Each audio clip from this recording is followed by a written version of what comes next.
Salam, hər vaxtınız xeyir olsun.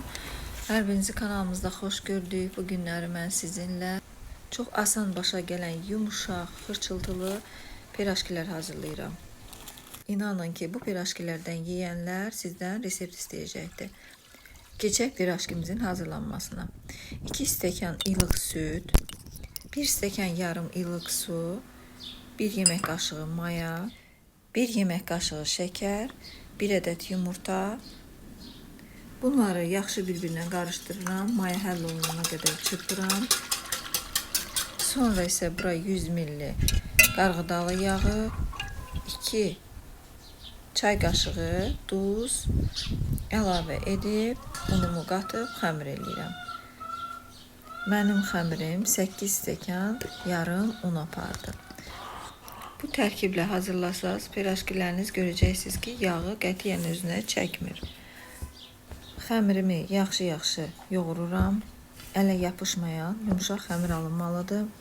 Əgər kanalımıza abunə deyilsinizsə, kanalımıza abunə olun, bizə dəstək üçün. Öncədən hər birinizə təşəkkür eləyirəm bizi izlədiyiniz üçün. Və bəyən düyməsini basın.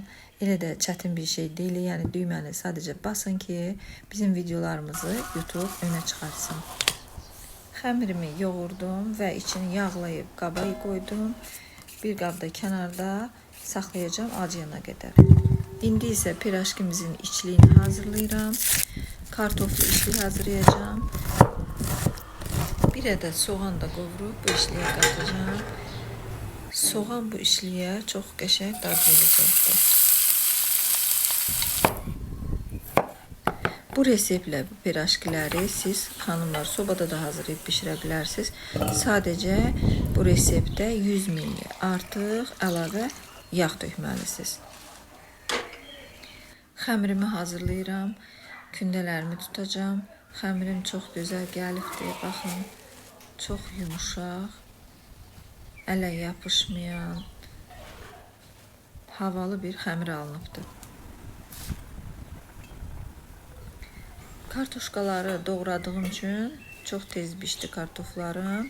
Suyunu süzürəm və bura duz, qara istiot və qırmızı istiot, yəni paprika əlavə eləyirəm və qovurduğum soğanları da bunun üstünə töküb yaxşı əzəcəm.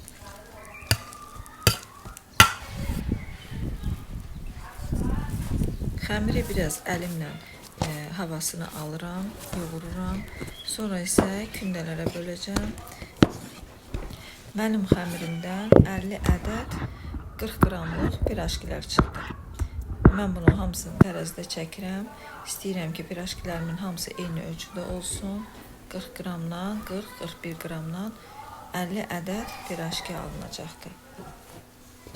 Və kündələrin üstünü örtüb 15 dəqiqə ərzində gözləyirəm.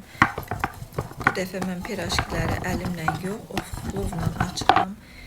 1-2-3 dəfə açdıqdan sonra bir kənara yığıram. Sonra bir-bir pirajkilərimin içliyini qoyub hazırlayacağım. İlk dəfə mənə də elə gəlirdi ki, bu cürə hazırlayanda pirajkilər çox quru çıxacaqdı. Ancaq hazırlayandan sonra gördüm ki, yox. Həm tez başa gəlir, həm də çox yumuşaq çıxır. Pirajkilərimin hamısını hazırladım və 15-20 dəqiqə ərzində bunları da gözlədirəm. Biraz gəlsin, pirajkilər yumuşalsın və yağda qızardacağım.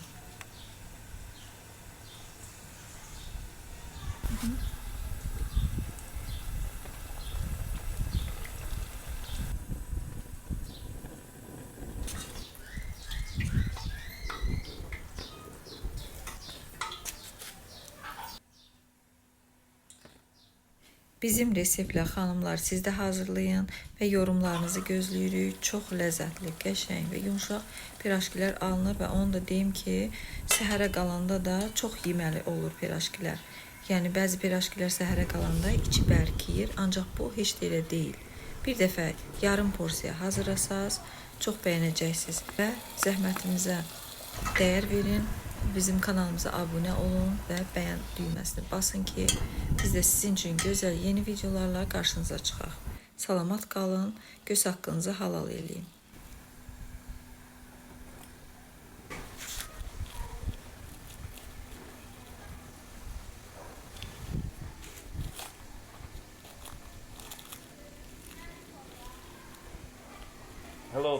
ladies and gentlemen, thank you for watching our video. Today mother cooked another delicious food. So this is local Azerbaijan with mayonnaise or ketchup. So this is very delicious. I recommend all of you to try this. If you visit Azerbaijan ever in the future, you should definitely try this. This is a completely different experience. Yes. Thank you so much for watching. If you want to see how this made, you should definitely watch the video totally. Very delicious. Thank you so much, Mom.